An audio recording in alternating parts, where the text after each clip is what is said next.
Bonjour, bonjour. Il faut vraiment que je trouve des prénoms à la petite famille, là. Ça va venir. Alors, je vais une petite vidéo rapide aujourd'hui pour faire un point par rapport à la situation au logement, parce que les choses sont quand même assez graves et elles doivent être dites fortes, haut et fort. Euh, donc, comme vous le savez, j'ai reçu l'attribution de logement, enfin, que j'ai accepté. Voilà, donc je vous montre le document. J'ai effacé j'ai effacé en fait les choses personnelles, hein. Donc j'ai répondu par mail et j'ai confirmé par mail et j'ai aussi confirmé par lettre suivie, hein, avec impression du mail pour être vraiment vraiment sûr que le bailleur reçoive bien en fait la confirmation de mon acceptation. Alors, le réseau n'est pas content. Le réseau communautaire, hein, mafieux communautaire, on va pas incriminer une communauté en entière.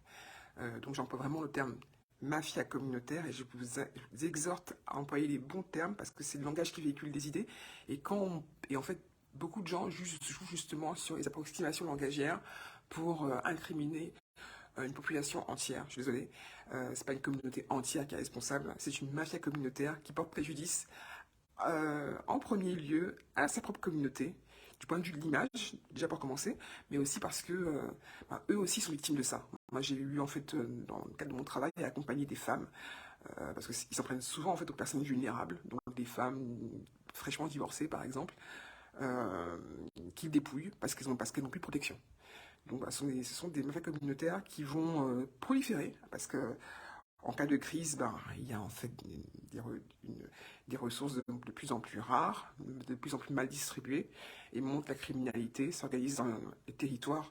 Ce genre de, ce genre de mafia, ce genre de réseau, et ils prennent comme ça le pouvoir dans des territoires au détriment de l'état de droit. Donc le réseau n'est pas content. Maintenant, je vais vous expliquer pourquoi ils ne sont pas contents. Je suis donc logé au Lila depuis, on va dire, le mois de juin à peu près, euh, par ma cousine qui nous a recueillis suite à... Enfin, parce qu'en fait, j'étais dans une position assez compliquée, hein, comme je vous l'ai dit. J'ai vécu en 2017 un viol sur ce territoire-là, Aulnay-sous-Bois.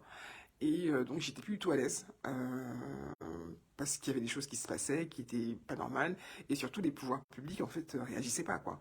Donc j'ai voulu déménager.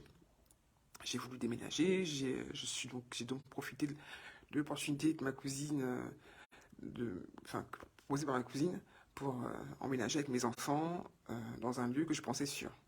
Alors, en fait, qu'il s'agisse de Sous-Bois ou qu'il s'agisse de, des Lilas, c'est pareil, hein, on ne va pas incriminer, tout comme on n'incrimine pas toute une communauté, on ne va pas incriminer tout un territoire.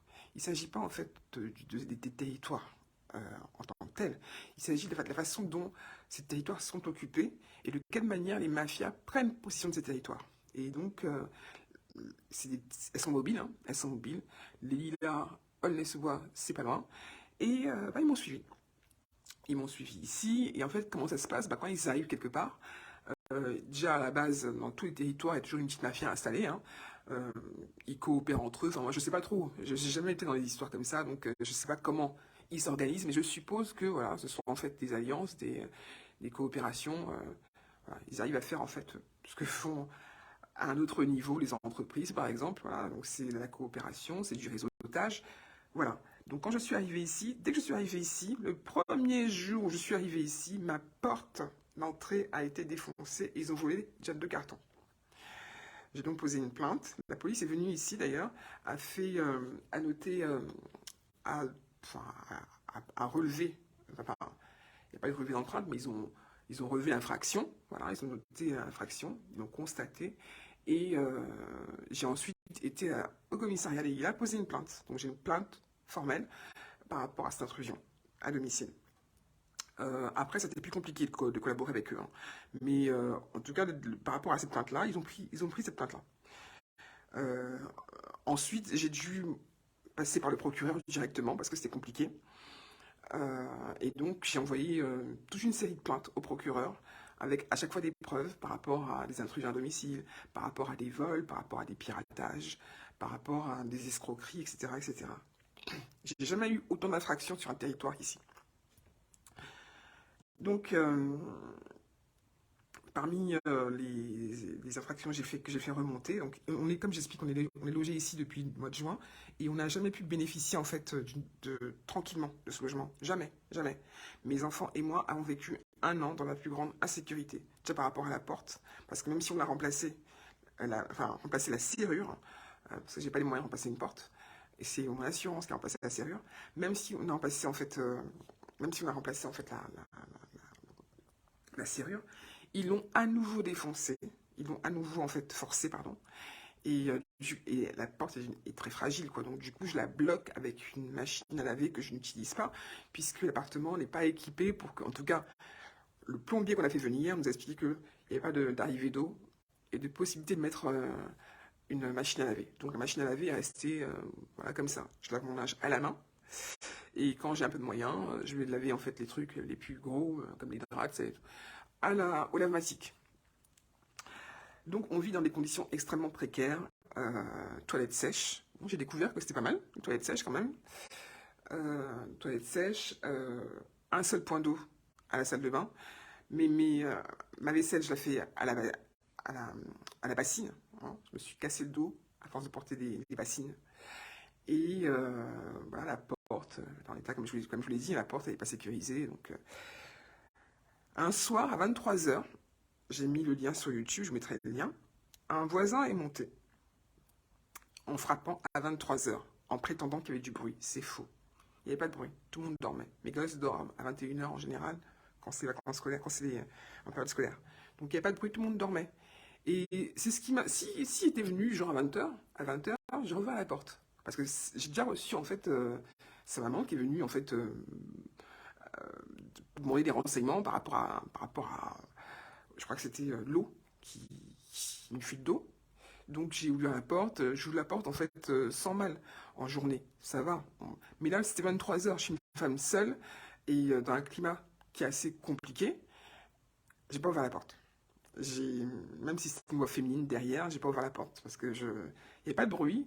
Le motif c'était un faux motif, donc j'ai pas ouvert la porte. J'avais quand même 3 enfants à ma charge et si j'ouvrais la porte, j'avais pas l'assurance de pouvoir tous les protéger. Donc j'ai pas ouvert la porte. Le refus d'ouvrir la porte à 23h parce qu'elle avançait un motif qui était absolument faux a entraîné en fait la colère de son fils qui a limite voulu forcer le passage. Quoi. La vidéo est sur YouTube. J'ai appelé la police. La police me dit oui, on envoie quelqu'un. Ils sont jamais venus, en tout cas pas à ma porte. Je les ai rappelés, pour savoir ce qui se passait, où est-ce qu'ils étaient. Oui, madame, on est venu, mais on a croisé quelqu'un en bas qui nous a dit que tout allait bien. Mais je les ai appelés pour cette personne-là.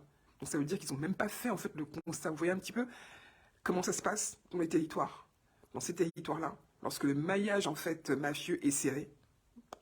Donc j'ai compris. J'ai compris que c'était pas des personnes sur lesquelles je pouvais compter en cas de problème. Et dès lors, en fait, le soir, quand on frappe, on a frappé encore à 2 ou 3 reprises, j'ouvre plus la porte. Ensuite, on a eu des pressions, donc ça c'est une forme de pression. On a eu des pressions par rapport au bailleur. J'ai fait preuve d'une grande transparence en allant voir le maire des Lilas, en expliquant ma situation, en lui disant j'occupe un appartement qui est à ma cousine, on est hébergé, je souhaiterais en fait le récupérer, le mettre à mon nom. Il m'a écouté, il a été très coopératif, même plutôt bienveillant, je pense. Il y avait également la directrice du CCAS qui était présente. Donc tout le monde était informé de ma situation. Je ne me suis pas caché, quoi. Peut-être que j'aurais dû. J'ai également écrit au bailleur. Et ma cousine aussi a écrit au bailleur. On a tout ce qu'il faut. Hein. Même s'ils ont entre-temps piraté ma boîte mail, parce qu'il y a eu un piratage il y a quelques jours, ma boîte mail, l'année 2017, 2018, 2019, tout a été effacé. Il n'empêche quand même que j'ai quand même les mails, j'avais imprimé quelques-uns, de ma cousine, où elle a écrit au bailleur en lui informant de notre situation, notre présence, et en demandant en fait que le bail passe à notre nom. Il n'a jamais répondu. En revanche, ce qu'il a fait, c'est qu'il nous a envoyé les huissiers pour faire un constat de présence. En fait, la porte, je vais vous montrer.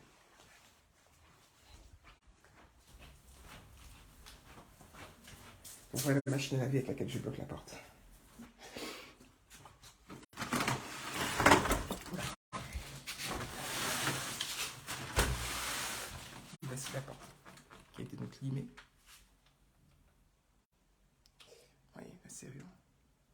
ils ont limé la porte pour faciliter le passage. Et comme vous pouvez voir à la porte, il n'y a pas d'œil de bœuf. Il n'y a aucune possibilité en fait de pouvoir voir qui est derrière. Pas de look, pas d'œil de bœuf.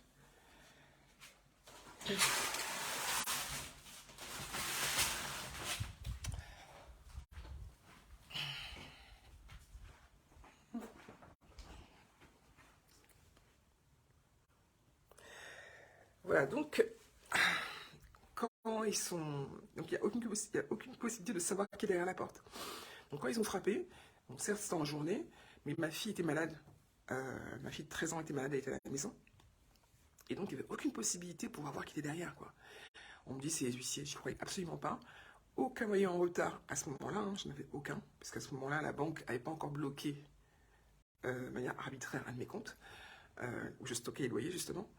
Donc il n'y avait aucun moyen de pouvoir en fait voir qui était derrière la porte. Je ne croyais absolument pas aux huissiers, pourquoi ils seraient venus alors que les loyers sont payés, il n'y a pas de souci, quoi. Donc j'ai pas ouvert la porte. J'ai hésité, hein, mais je me suis dit non, on a été agressé, il y a quoi C'était 14 février que le gars est venu pour forcer la porte avec sa maman. Euh, Là, en fait, il n'y a pas de raison en fait qu'il y ait des huissiers, j'y croyais pas, quoi. Donc, l'huissier me dit, bah, je suis pas seul, je suis avec la police. Alors là, par contre, là, je me suis dit, il me prend pour une conne. N'importe quoi. Les dealers sont dans le coin, là. On les laisse tranquillement faire leur travail. Moi, mère de famille, qui paie son loyer, parce qu'à l'époque, j'avais aucun souci, pas de retard, quoi que ce soit. Non, non, non. Là, je n'y crois pas du tout. J'ai refusé. Je n'ai pas ouvert la porte. Ils me disent, bon, c'est comme ça, on va forcer la porte. Et comme la porte, vous avez vu, hein, avait déjà été forcée, là, je me suis dit, on est en danger. J'ai ouvert la porte, effectivement. J'avais une canne à côté, et là, j'ai vu 4 mecs. 4 mecs. J'ai vu donc un petit black, un mec je pense, de type caucasien, donc un blanc, quoi, plutôt BCBG, et puis 2 loupards, quoi, enfin 2 mecs avec 2 mecs costauds, quoi, 2 mecs, voilà. Et j'ai pas vu un seul uniforme, ni une carte de police. Rien ne m'a été présenté. Là, j'ai pris ma canne et je les ai poussés. J'ai repoussé les assaillants. Je les ai repoussés à coups de canne. Et c'est là qu'ils m'ont dit, mais madame, non, non, on est de la police. Et donc, du coup, j'ai aussitôt reposé la, la, la canne dès lors ils m'ont dit, dès lors qu'ils ont sorti une carte, ce qu'ils auraient dû faire depuis le départ et qu'ils n'ont pas fait. Ils sont donc entrés. L'huissier a fait le constat de présence, qui est absolument faux, parce qu'il y a plein de trucs qui sont inexacts. Quand il prétend, par exemple, que j'ai dit que ma cousine n'était que de passage, c'est faux. J'ai dit que c'était moi qui étais que de passage, puisque j'ai pas de retour du bailleur par rapport à la situation. Et c'est toujours ce que je dis, en fait, en général, même sur les réseaux sociaux, quand je parle des lilas, je dis toujours que je suis que de passage, quoi. Donc son constat d'huissier est absolument faux. Tout comme ce qu'il a raconté sur les policiers, ça ne s'est pas passé comme ça. Et ma fille a filmé tout ça. Le film qu'elle a fait, les policiers ont pris son portable, à mon insu, et ont effacé, sans l'autorisation d'un adulte, la vidéo de ma fille. Voilà. Ce qui est complètement illégal. Non seulement ils l'ont traumatisé parce qu'ils m'ont mis des menottes, à la fin du conseil d'huissier, alors, tellement je ne les croyais pas, j'ai demandé à ma fille d'appeler la police. Donc j'ai mis des vidéos, hein, sur YouTube où on appelle la police. Et ils me disent, on envoie des gens. Et là, effectivement, ils sont montés. Le soir, on les appelle, donc on est en danger. Ils viennent pas. Par contre, quand 2 de leurs collègues sont présents dans la maison, là, ils viennent. Donc ils sont venus à 4. Donc ça faisait en tout 6 officiers. Donc 2 en civil et 4 en uniforme qui sont venus après, une fois que moi je les ai appelés, ne croyant pas que les officiers à la porte, sans uniforme et sans badge, étaient de la police. Donc ils se sont retrouvés à 6, ok. Et là, quand ils ont terminé en fait le constat, ils m'ont dit, madame, on vous arrête pour agression sur agent. Pour moi, ça relève du montage juridique. Ça relève justement de toute cette situation-là, de toutes ces pressions communautaires qui ont été faites de manière concomitante pour nous pousser à partir. Donc, j'ai fait une garde à vue abusive, hein. Je suis parti sans foulard, les cheveux décoiffés, ils m'ont même pas laissé me chausser. Vraiment une totale déshumanisation. C'est la police française, hein. Faut que vous sachiez ça. La police américaine tue, peut-être. La police française, elle tue socialement. Elle déshumanise. Il faut vraiment, vraiment le savoir. Euh, donc, ensuite, je suis donc, après la garde à vue abusive, hein, j'ai donc, d'ailleurs pour laquelle j'ai une convocation au mois de décembre. Là, ils peuvent compter sur moi, hein. Je ferai un plaidoyer associatif de niveau international, parce que tout le monde saura ce qui s'est passé. Tout le monde saura ce qui s'est passé parce que les pressions continuent. Si les pressions avaient cessé, peut-être que je me serais montrée compréhensive. Mais comme elles continuent, bah, moi aussi, je ne vais pas lâcher.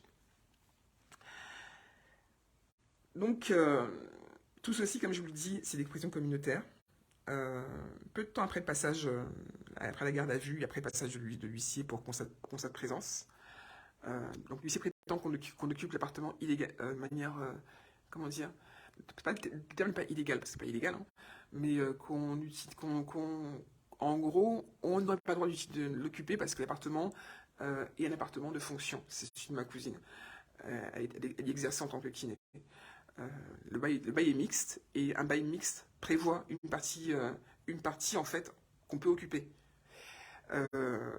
Donc l'huissier est venu voir si son comment dire si son mince il y a un terme pour ça mais bon je le trouve pas euh, si en fait elle est toujours en exercice, voilà, si elle continue à recevoir une patientèle ici. Alors effectivement, elle est plus en exercice parce qu'elle est tout simplement arrêtée. Elle est arrêtée, hein, elle a un arrêt de maladie. Donc quand on est arrêté, on a le droit de plus exercer, quoi. C'est pas autant qu'elle continue à payer l'URSSAF, hein, donc elle pouvait en fait à tout moment reprendre l'activité. Donc toute leur construction en fait est complètement bancale, quoi. C'est pareil en fait. Une fois qu'ils se sont débrouillés pour bloquer de manière complètement arbitraire et illégale aussi mon compte en banque. C'est un compte en fait, c'est une réserve d'argent sur laquelle je vais stocker 2000 € pour les loyers. Et en fait, ils ont bloqué. Ils ont bloqué la banquière, la, la Société Générale de Paris-Kléber l'a bloqué au motif que j'avais fait un signalement. J'avais en fait signalé plusieurs dysfonctionnements. Ils ont considéré que c'était un litige.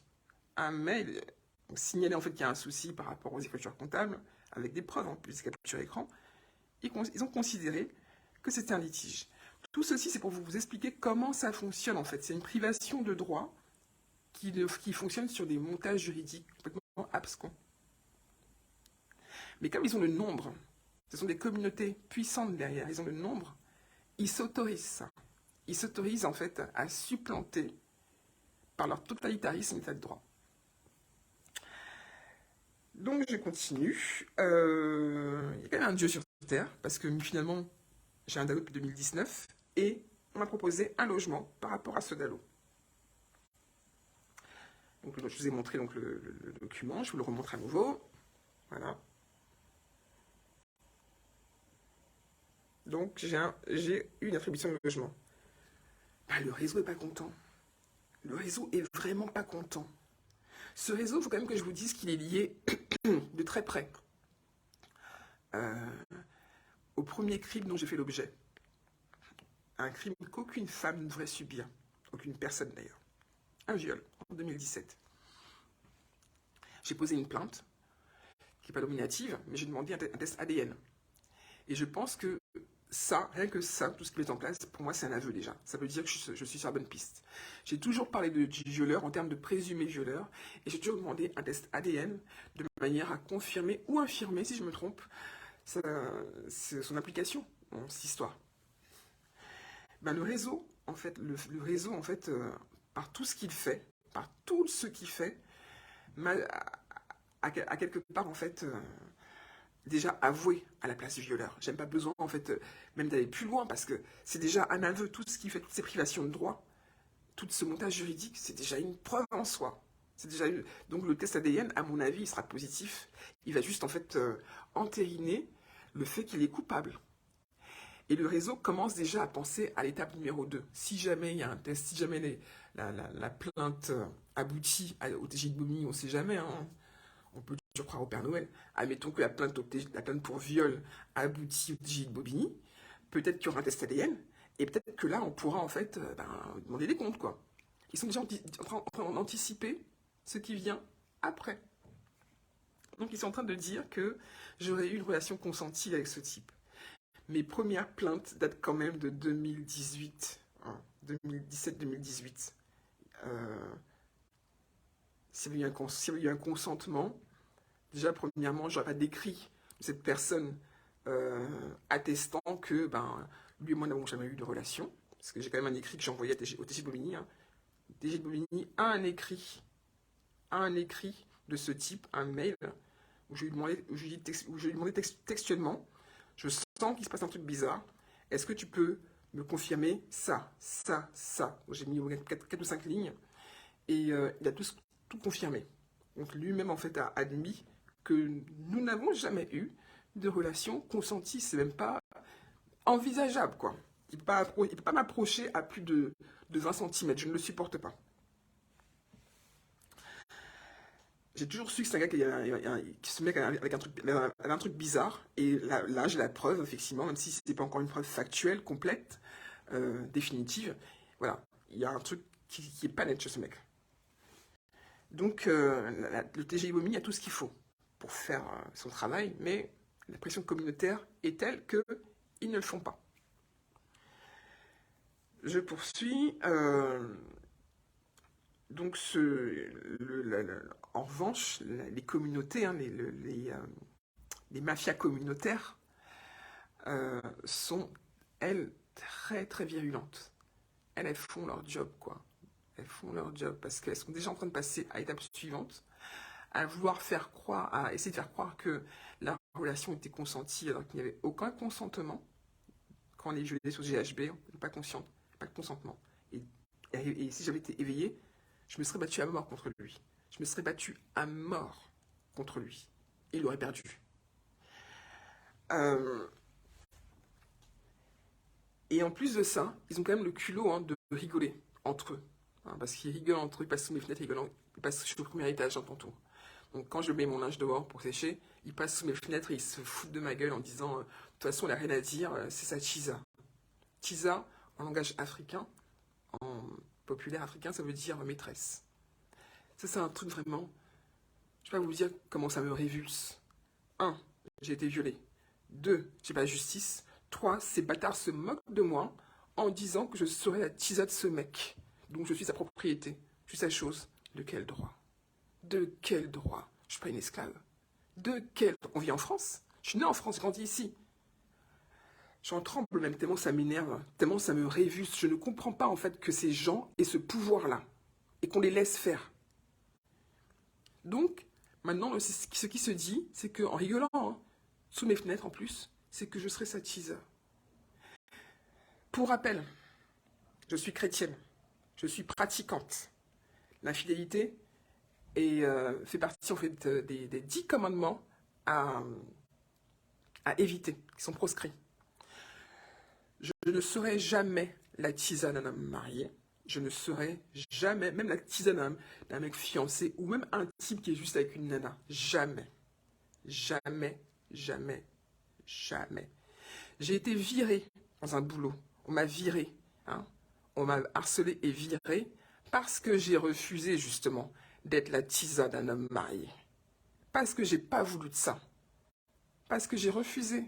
Au boulot, vous savez, en milieu professionnel, hein, c'est le premier lieu de rencontre. Il faut le savoir, hein, il y a beaucoup de coucheries au travail. J'ai toujours condamné ça avec la plus grande sévérité et je ne m'y suis jamais adonné. Quand un mec m'a repéré, c'était un mec qui était plutôt mignon, qui était intelligent, mais voilà, il était marié, c'était hors de question pour moi d'envisager quoi que ce soit. Et j'ai été viré et harcelé pour ça. C'est pas grave. Donc, qu'on vienne me faire en fait, qu'on se moque de moi après le fait que j'ai été violée, que j'ai pas obtenu justice auprès du TGI de Bobigny, et qu'en plus de ça, on vient de me railler en disant que je suis devenue la chose de ce mec, jamais. Jamais. Ça peut pas arriver. Donc, pour terminer, ce Dalo, en fait, ce nouveau relogement, c'est une possibilité de sortir de leur emprise. Parce que j'aurai un bail à mon nom, on ne pourra plus venir toquer à ma porte pour me menacer. Même si je suis emmerdé, on sera dans nos murs. Le loyer sera payé régulièrement parce que même si le compte est bloqué comme ils l'ont fait de manière arbitraire, c'était général, j'aurai la PL et donc je pourrai en fait parfaitement le régler. Je suis une femme économe, je suis une très bonne gestionnaire et j'ai jamais eu de problème par rapport à tout ça. C'est ce qui les fait chier en fait, le fait que malgré tout ce qu'ils essaient de faire, et leur nombre, leur puissance, leur argent, tout ce qu'ils peuvent faire, ils n'arrivent pas à me détruire. Ils n'arrivent pas à me détruire. Donc maintenant, ce qu'ils font, ils nous menacent de mort, mes enfants et moi. Ils menacent surtout mon fils aîné, hein, en disant que, en prenant en fait le fait que en 2013, j'ai pleuré comme une folle la mort de mon père, parce que je suis convaincu que mon père a été, que sa mort a été en fait anticipée. Donc ils se moquent de moi en disant que, donc pareil, hein, les mêmes mafias communautaires, hein, la même mafia communautaire se moque de moi en disant que j'ai pleuré comme une folle en 2013 la mort de mon père et que donc je risquerais, si je continue, si j'ose vouloir être logé, si j'ose prétendre à un logement, à une tranquillité avec mes enfants, ok, que que je vais pleurer donc mes enfants. Ils vont pas oser toucher à la cadette parce qu'elle fait aussi partie d'une communauté qui est plutôt puissante. Mais en revanche, mes deux enfants, l'aîné et la dernière, parce qu'ils ne sont pas les mêmes pères, l'aîné et la dernière sont menacés. Ils sont menacés. La dernière, déjà, elle n'est pas que menacée, hein, ils ont déjà attaqué, ils ont déjà en fait physiquement même attaqué. Hein. Et le premier, comme son père, c'est un Français de souche, il n'est pas inquiétant pour eux. Hein. C'est pas un mec comme ça qui va les inquiéter. Hein. Donc, ils considèrent en fait que je vais pleurer comme en 2013. Je vais pleurer comme une folle. Comme j'ai pleuré en 2013 avant de mon père, je vais hurler comme une folle et pleurer en fait. De la même manière, je vais hurler comme une folle, c'est ce qu'ils disent. Comme j'ai hurlé comme une folle en 2013. La mort de mon père, si je continue en fait à prétendre à mes droits les plus fondamentaux, ok? On vit dans cette France-là. Il faut le savoir. On veut vous le cacher. Les médias n'en parlent pas. Aucun média n'en parle. J'ai envoyé en fait des dossiers à pas mal de médias. Qui a publié ce dossier? Personne. Personne. C'est pas grave. J'irai à l'étranger. Je parle anglais. J'irai à l'étranger. J'irai toquer à chaque porte s'il le faut avec mes preuves pour que ce dossier soit en fait largement diffusé. Ce qu'ils ont fait également, parce que j'ai quand même eu en fait un avocat, j'ai fait une demande d'AJ et voilà, quoi, il n'y a pas de raison de me la refuser, donc j'ai eu un avocat. Ils ont contacté l'avocate, c'est une femme, ils l'ont contacté, et d'après ce qui se dit, elle refuserait le dossier. Alors un dossier tout simple, hein. Un dossier tout simple. Il s'agit en fait de récupérer mon dû à la Société Générale. La Société Générale a en fait bloqué mon compte de manière complètement arbitraire, il n'y a aucune raison qu'on le bloque. Je suis pas sous tutelle, je suis pas sous curatelle, je suis pas marié. J'ai jamais été marié d'ailleurs, je précise bien, jamais été marié. J'ai jamais été en fait pacsé. Donc il n'y a pas de raison qu'il y ait une tierce personne qui ait accès à mon compte et qui le bloque, qui le fasse bloquer. Et si c'est la conseillère qui l'a fait elle-même, la directrice en l'occurrence, c'est complètement illégal. Complètement illégal. Donc l'avocate, elle n'avait même pas à faire grand-chose, juste envoyer une lettre en demandant de réouvrir le dossier. Parce que ça ne repose sur aucune légalité. Mais la mafia communautaire en fait, dont il est question, est tellement puissante qu'elle a fait reculer l'avocate. L'avocate, je ne l'ai pas encore eu au téléphone, hein, j'ai laissé un message. Mais il semblerait qu'elle... il semblerait en fait qu'elle est prévue se désister. Voilà dans quel pays on vit. Il faut vraiment que vous le sachiez. On est en train de vous confisquer parce que moi, je pense que je suis juste une expérience pour eux. Ils essaient de voir jusqu'où ils peuvent aller ayant isolé une personne compétente, parce que je suis compétente, hein. Ils n'ont pas pris n'importe qui. Je suis compétente. J'ai des diplômes. Je me débrouille plutôt bien à l'écrit comme à l'oral. Donc ils essaient de voir en fait jusqu'où, ayant isolé une personne, y compris au sein de sa famille, parce que ce pouvoir d'agir, cet empowerment, ils l'ont parce que au sein même de ma famille, j'ai été isolé. J'ai pas pu accéder par exemple à l'héritage de mon père.